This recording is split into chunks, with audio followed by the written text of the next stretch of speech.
All right, we've got a second round now of interviews, and this time we have William Sherer, who wants to be the next mayor of Canton. And welcome back.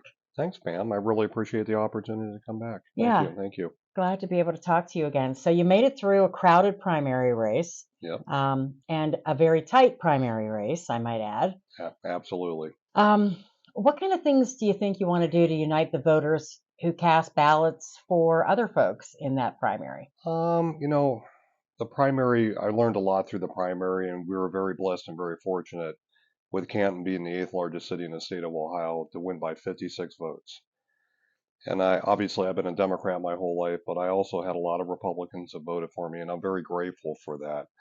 And for me, party politics should not matter when it comes to government, especially local government, because it has to be about all of us and moving our city forward. And I think things are heading in the right direction with our campaign, but we got 19 days left, and we're just pushing hard right now. Yeah, I was going to ask you. That was gonna be my next question. What kind of things you did learn by meeting with the people through the last campaign? Um, I would say, with myself not being a career politician, I tried being scripted at the beginning, and I will never do that again. I I I think people appreciate just being genuine. And, maybe I don't talk like a normal politician because I haven't been down there for 30 years, even though I have been the council president for almost six.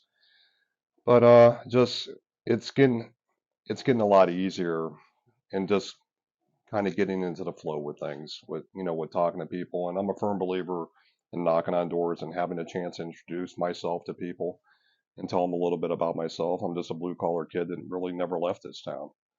I could have raised my family anywhere, but decided to raise them right here. And my family's lived in the city for almost 110 years. I had to get that stat from my father, you know, we have a lot of positive things going on. I think Tom Burnaby has done a great job with the city, and I wish him best in his retirement. I really do, and I believe that we can continue those same you know things that Tom has accomplished, especially with economic development downtown.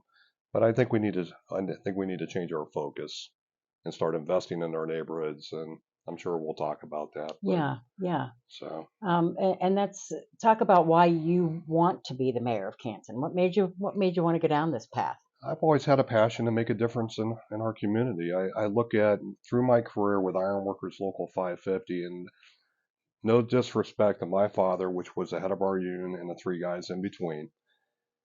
I've always had the attitude when my time is done, long as that place is better off than the day that I got it. No disrespect to anyone else. And if I left today, I know that it is. We completed a $3 million addition to our apprenticeship and training center in the heart of one of the most targeted neighborhoods in the city, the Shore neighborhood. We could have built that training center anywhere, Jackson Township, Plain, but it was important for me to keep it downtown because not every kid is going to go to college and not every kid's going to go in the military. And there's great opportunities out there. We got guys that are making 100 grand a year with no college debt. But we really needed to expand our program. And probably one of the best compliments that I've ever got was that you just got to you have to keep pushing to make things better. And that was one of the compliments from one of our retirees that he really appreciated, myself having the vision to do that project.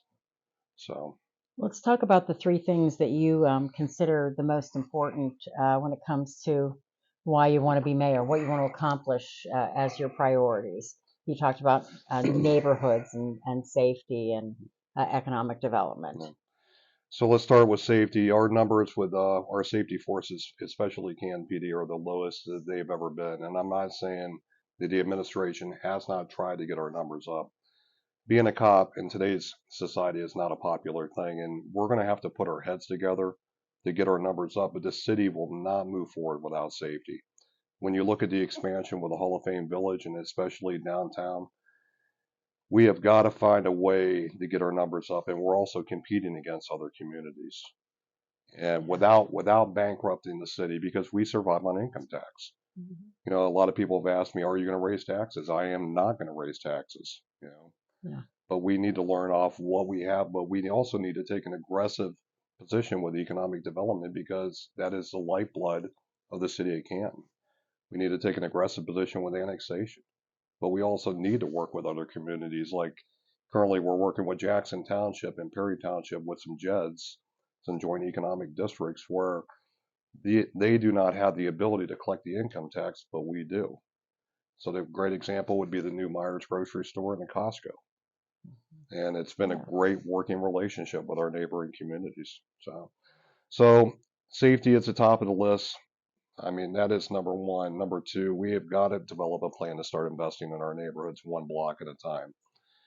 Every neighborhood in this city should get the respect it deserves. And I truly believe that the strength of our city has to be our neighborhoods.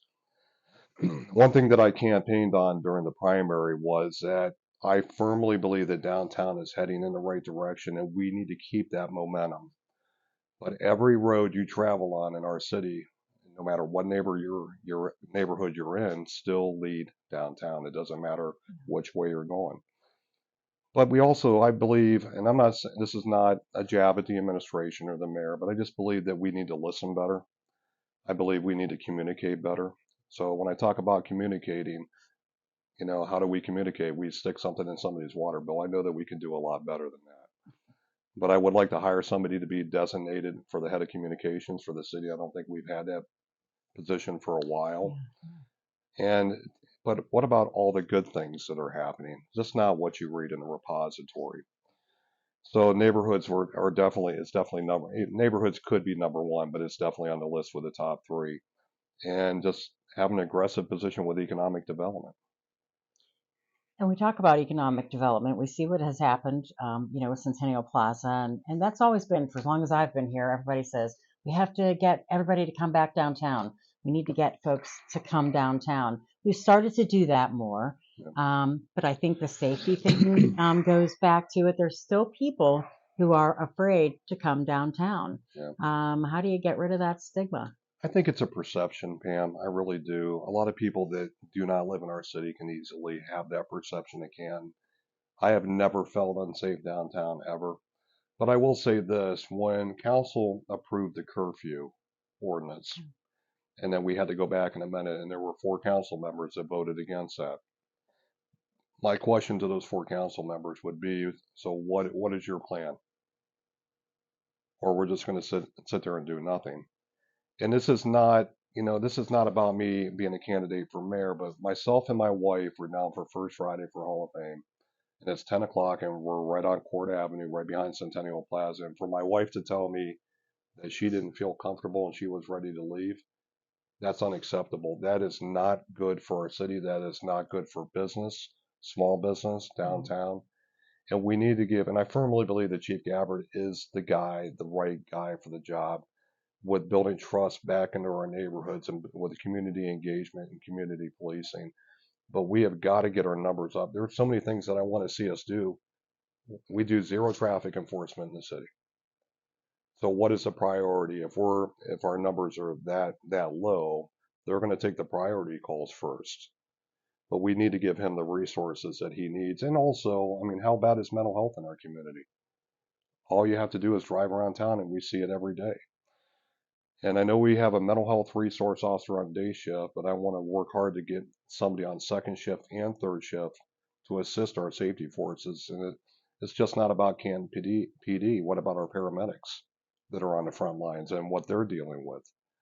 So we need to give them the resources that they need, and it's going to take some time.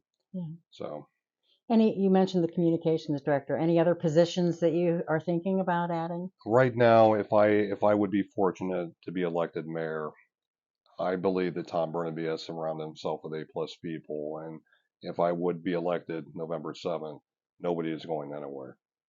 You just want everybody to do their jobs, bring fresh ideas to the table. I look at John Hyman, the service director. I think John is one of the best service directors this city has ever had. Andrea Perry does a great job as safety director. Mark Krause is the finance director, and the list just goes on and on. And I think it would be a huge mistake on my part because I've seen some previous administrations that started just replacing people. But I believe that we do need more diversity within the administration. I think that we need more diversity in every aspect of, it doesn't matter. Every employer could use more diversity. So, but communications is going to be very important for me to move forward with that. One final message to the people of Canton. Why should they vote for you? I'm as humble as anybody in the room right now. Maybe I look at things a little bit differently because I am not a career politician. I know that we have so many positive things that are happening in our city, but we do have a lot of challenges, and we do live in a poor city. We need to be there for everyone that lives in our city. How important is it for the Hall of Fame Village to be successful? It's everything. But also, how important is small business in our community?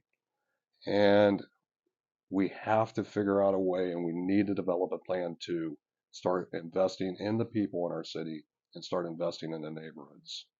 And we're going to develop a plan. But I really appreciate the time. Thank you, sir, for Thank you. coming by. Thank you.